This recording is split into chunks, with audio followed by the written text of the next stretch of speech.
છેલ્લા ઘણા સમયથી ચાલતા પીએમ પદના નામની અંતે ભાજપે ઘોષણા કરી દીધી। નરેન્દ્ર મોદીને પીએમ પદના દાવેદાર બનાવવા માટે પાર્ટીએ ઘણી જ મહેનત કરવી પડી હતી। ભાજપના અગ્રણી નેતા એલ.કે. અડવાણીને મોદીના નામની સામે વાંધો હતો। આજ સવારથી જ મોદીના નામને જાહેર કરવા માટે ઘણી બધી મિટિંગો બંધ બારણે ભાજપ દ્વારા કરવામાં આવી હતી।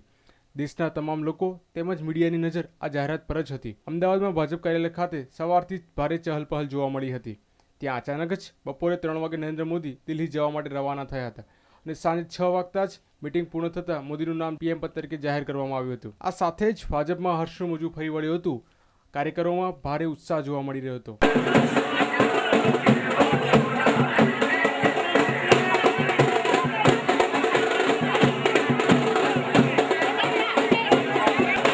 ભાજપ કાર્યાલય ખાતે ઢોલ નગારા સાથે આ નિર્ણય લોકોએ વધાવી લીધો હતો।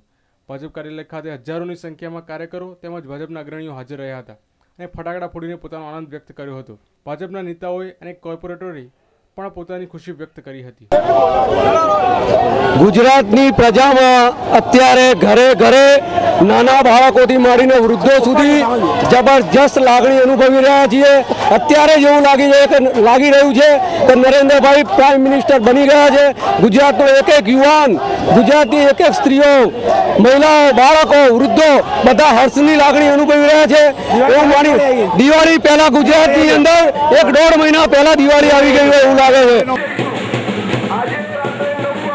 कमल खिलने वाला है, नरेंद्र भाई हमारे पीएम बनने वाला है।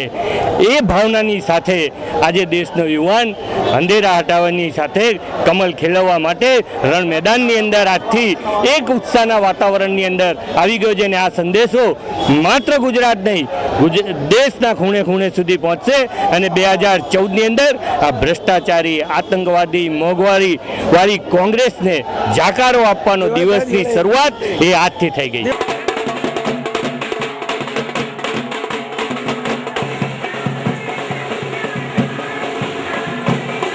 विकासનો લાયક નરેન્દ્ર મોદીજી છે। એક શિક્ષા, એક જો દેશની વિકાસની એ આપવા માટે નરેન્દ્ર મોદી જેવો નેતા મુસ્લિમ સમાજ પણ ભલે ના બોલતો હોય પણ એ પોતે સ્વીકારે છે નરેન્દ્ર મોદી જેવું જ પીએમ થવું જોઈએ ને આજ ઉદ્ધાર કરે ઇન્ડિયાના।